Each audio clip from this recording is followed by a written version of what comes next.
교우 여러분 반갑습니다. 이제 어느덧 벌써 가을의 문턱에 이르렀습니다. 봄과 여름 기간을 코로나와 함께 보내시느라 참 수고 많으셨죠.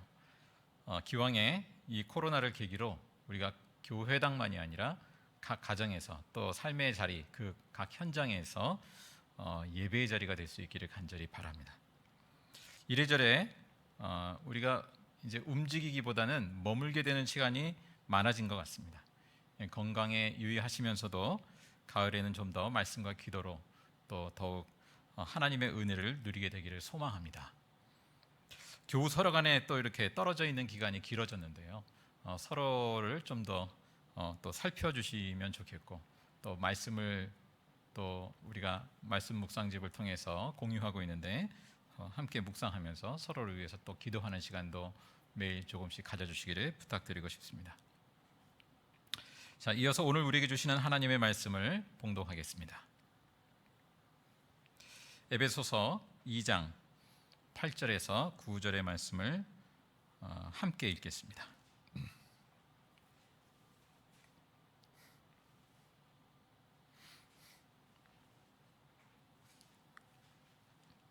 에베소서 2장 8절에서 9절의 말씀을 함께 읽겠습니다.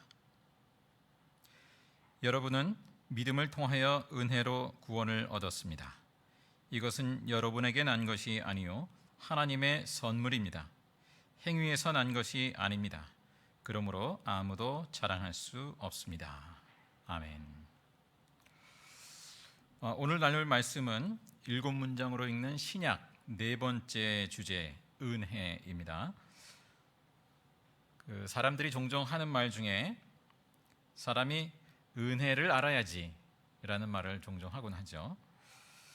우리는 은혜를 알고 살아가고 있는가? 사실 은혜를 잘 알지 못하고 살아갈 때가 많다는 생각을 해봅니다. 인간관계에서 은혜를 잊지 말아야지, 그리고 더 나아가 하나님의 은혜를 잊지 말아야지, 그런 면에서 사람이 은혜를 알아야지 라는 생각을 해봅니다.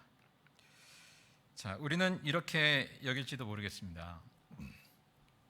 나는 딱히 은혜라는 걸 받은 적이 없는데, 하나님이 나한테 준 게 없는데, 뭐 이런 생각을 할지 모르겠어요. 이 시간 성경 말씀을 통해서 함께 하나님의 은혜를 새겨보기를 원합니다. 바울 서신에 보면 사도 바울이 편지를 쓸 때에 서두에 인사말로 쓰는 그 반복되는 표현이 있죠. 제가 읽어드리면, 하나님 우리 아버지와 주 예수 그리스도께서 내려주시는 은혜와 평화가 여러분에게 있기를 빕니다. 고린도전서 1장에 있는 인사말입니다. 자, 은혜와 평화, 이 은혜와 평화의 근원적인 출처가 하나님 아버지와 주 예수 그리스도께서 내려주신다라는 것이죠.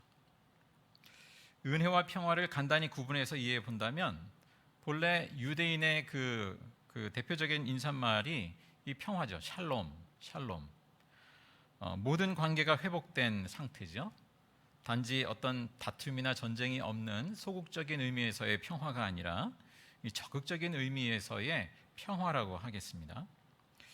그리고 그 평화, 이 샬롬에 이르게 하시는 그 관건이 무엇일까요? 그 하나님과 하나님께서 그 예수 그리스도 안에서 내려주시는 그 은혜라고 할 수 있는 것이죠. 자, 오늘 8절 말씀대로 하나님의 이 은혜라고 하는 것은 우리의 자격 조건으로 주어지는 것이 아니라 거저 주시는 선물로 표현되고 있습니다. 그래서 은혜죠. 선물, 은혜. 그리고 하나님의 은혜의 정점에 예수 그리스도의 은혜가 자리하고 있습니다. 요한복음을 또 한번 찾아보면 1장 16절에 예수님의 은혜의 선물을 이렇게 전하고 있어요. 우리는 모두 그의 충만함에서 선물을 받되 은혜에 은혜를 더하여 받았다, 이렇게 말씀하고 있습니다. 이어지는 17절에는 율법은 모세를 통하여 받았고 은혜와 진리는 예수 그리스도로 말미암아 생겨났다. 자, 은혜와 진리로 풍성한 예수 그리스도. 자, 그런데 이 말씀은 이 모세의 율법은 모세를 통하여 받았다 이렇게 말씀하고 있는데, 자, 이 말씀은 모세의 율법에는 은혜가 없었다는 말이 아니죠. 자, 모세의 율법은 구약을 대표합니다. 혹자는 구약의 하나님은 진노의 하나님이고 신약의 하나님은 사랑의 하나님이라 이렇게 여깁니다. 뭐 그렇게 느낄 만한 부분들이 없지 않아 이렇게 보이기도 하죠. 그래서 구약과 신약을 각각 율법과 은혜로 도식화하기도 합니다. 그러나 구약의 율법도 하나님의 은혜로부터 비롯된 것이죠. 특히 사도 바울은 이 믿음의 조상 아브라함을 통해서 하나님의 은혜를 유대인들에게 소개해요. 율법을 주장하는 그 유대인들에게 하나님이 아브라함을 부르시고 복을 주신 것은 아브라함이 어떤 행위나 어떤 자격이 돼서가 아니었죠. 아브라함은 다른 노력을 하기 이전에 하나님의 은혜를 먼저 받았습니다. 이스라엘 백성들이 이집트에서 곤경에 처했을 때 하나님이 그들을 구원하신 것은 그들의 믿음과 의가 어느 수준에 도달했기 때문이 아니죠. 또 시내산에서 하나님이 이스라엘과 언약을 맺을 때 율법이 주어졌죠. 그 율법은 이스라엘이 구원받기 위한 전제 조건이 아니라 이미 주신 그 구원에 따른 것이었습니다. 하나님이 이스라엘 백성들에게 신실함을 요구하시는 그 전제는 그 언약을 맺으신 하나님의 신실함에 있습니다.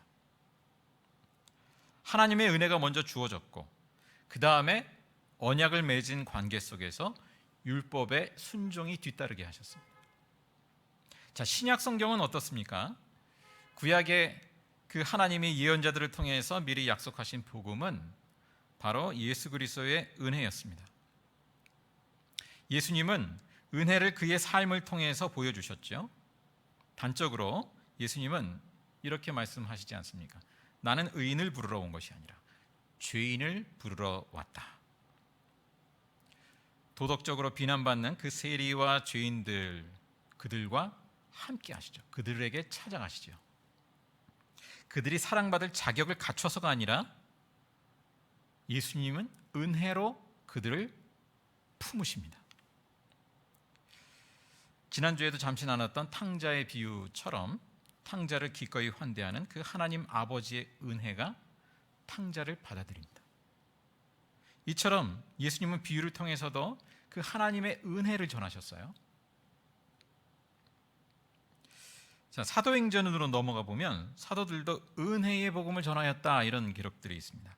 사도 바울은 특히 자신이 받은 사명을 표현할 때 하나님의 은혜의 복음을 증언하는 일이라고 표현을 합니다. 사도 바울이 하나님의 은혜를 경험한 결정적인 계기가 있죠. 예수 믿는 사람들을 잡으러 가던 그 다메섹 도상에서였습니다. 그는 하나님을 거역한 나를 예상하기로는 하나님이 심판해야 될 텐데 그게 아니라 은혜를 베푸시더라는 것이죠. 그 은혜의 하나님을 경험했습니다. 이후로 사도 바울은 자신을 하나님의 은혜로 존재한다고 또 그렇게 일한다고 고백을 합니다. 제가 찾아 읽어드리면 고린도전서 15장 9절에서 10절에 있는 말씀인데요. 사도 바울이 고백하기를 이렇습니다. 나는 사도들 가운데서 가장 작은 사도입니다. 나는 사도라고 불릴 만한 자격도 없습니다.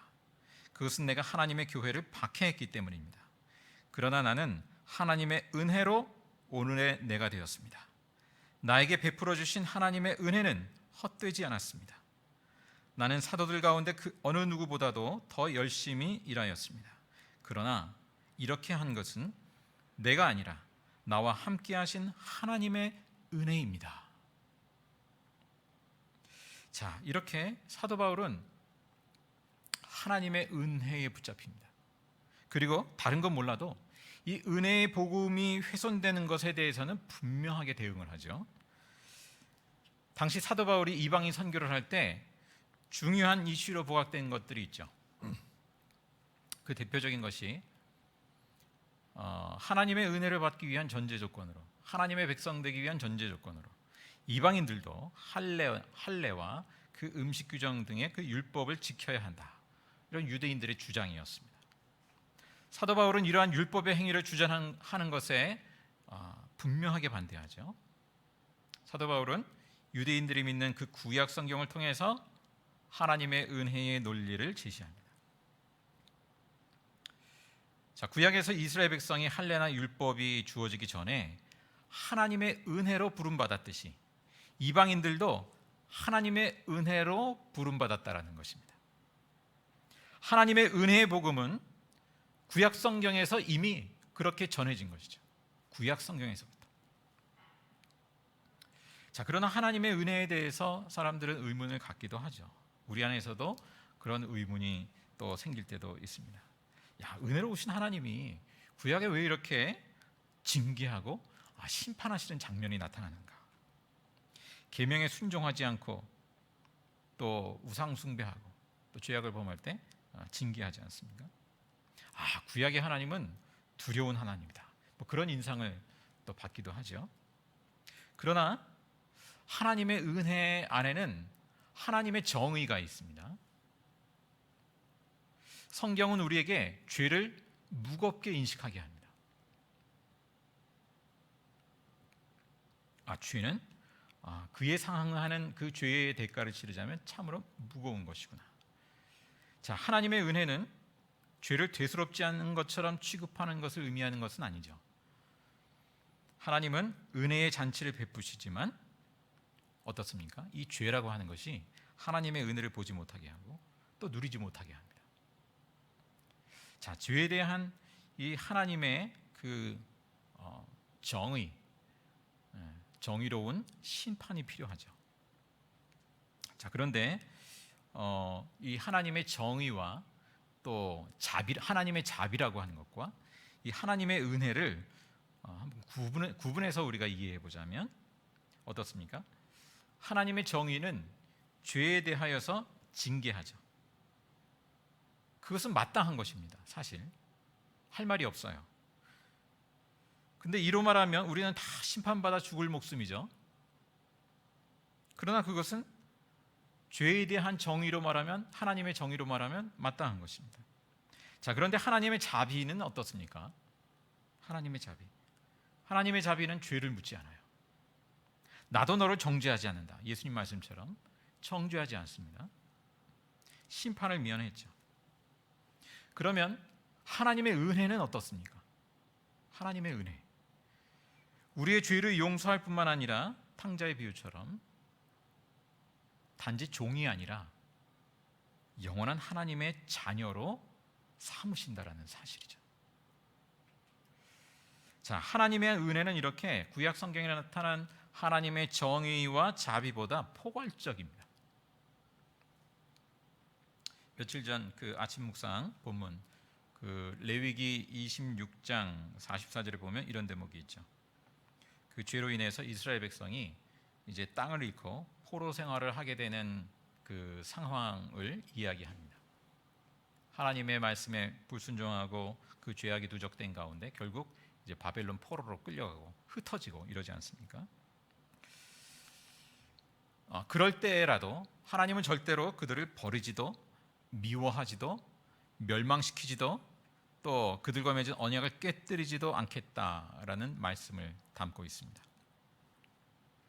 하나님이 그들의 하나님 되심을 포기하지 않으십니다. 하나님은 정의로 징계하셨지만 그 역시 회복을 향한 하나님의 은혜의 과정이었습니다. 땅을 잃고 뿔뿔이 흩어지고 그동안 땅은 이제 폐허가 되는데 오히려 하나님은 그동안 땅이 안식을 누린다 말씀하십니다. 자, 이처럼 하나님의 은혜 안에 이루어지는 정의는 어그러진 관계를 온전케 하는 과정이죠. 자, 오늘날 우리가 코로나 상황으로 때로는 이제 멈춰 있는 이때에 우리 인간은 당장은 뭐 고통을 많이 겪기도 하지만 이 과정에도 회복시키시고 온전케 하시는 하나님의 은혜가 있다고 믿습니다. 저희 얘기를 잠시 하면요, 이 코로나 상황으로 인해서 저희 이제 둘째 예인이도 이제 학교를 거의 못 가게 되고 주로 집에만 있다 보니까 활동력이 적어지지 않습니까? 그래서 이제 의도적으로 좀 운동을 할 필요가 있게 된 것이죠. 그래서 이제 종종 예인이더러 밖에서 운동하고 오자 이러면 또 예인이는 집에 있고 싶어 할 때가 많이 있습니다. 그러면서도 엄마 아빠가 이제 운동하러 나가서 돌아올 때 이제 아이스크림을 좋아하잖아요. 아이스크림을 사달라 그래요. 그럴 때 저희 아내는 예인이가 운동을 하든 안 하든 아이스크림을 사주는 편이에요.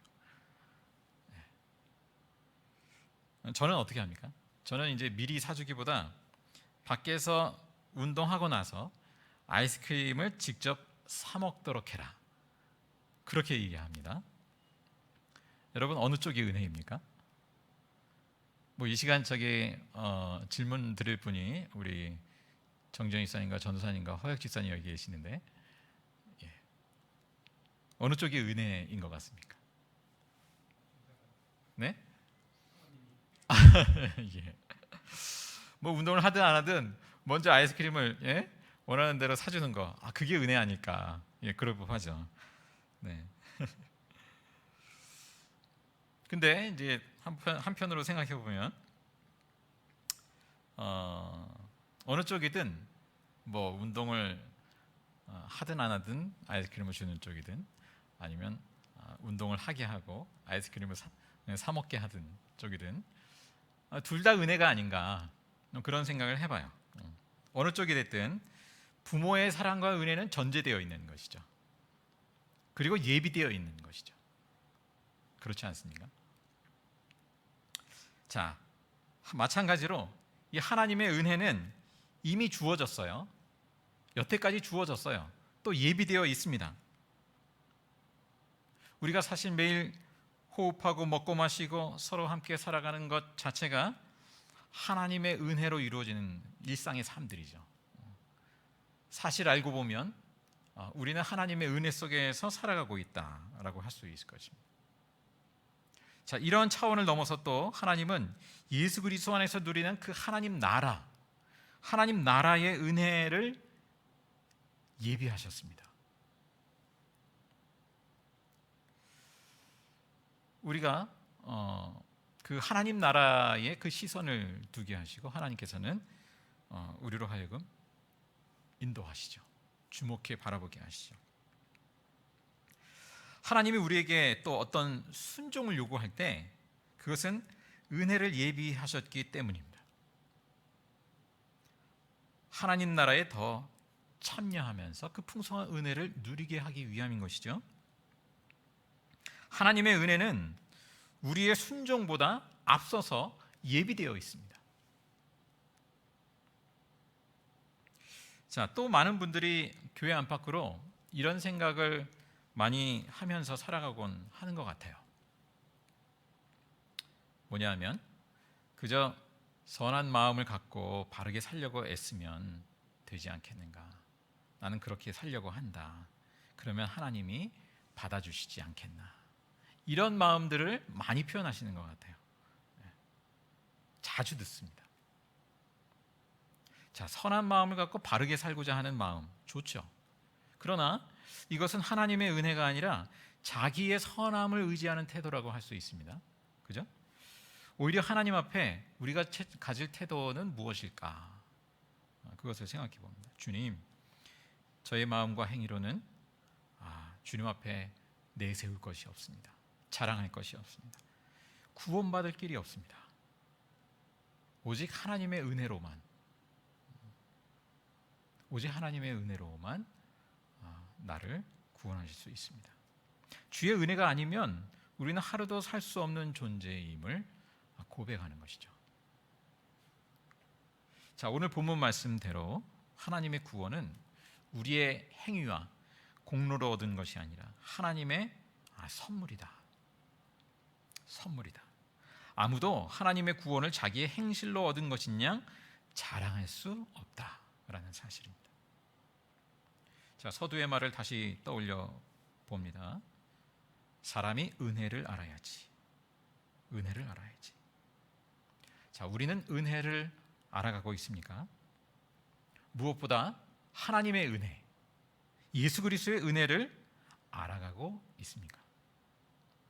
사도 바울의 인사말처럼 하나님 우리 아버지와 주 예수 그리스도께서 내려주시는 그 은혜와 평화가 여러분에게 있기를 빕니다. 기도하겠습니다. 사랑과 은혜의 주 하나님, 오늘도 저희가 주의 은혜로 살아감을 고백하며 예배합니다. 때로 자주 주님의 은혜를 잊고 살아가곤 합니다. 또 주의 은혜를 아직 잘 헤아리지 못하며 살기도 합니다. 주님, 저희의 눈과 귀를 열어주셔서 성삼위 하나님의 은혜에 잠기게 하여 주옵소서. 어떤 삶의 자리에서든 누구에게든 하나님의 은혜로 살아가게 하여 주옵소서. 예수님의 이름으로 기도합니다. 아멘.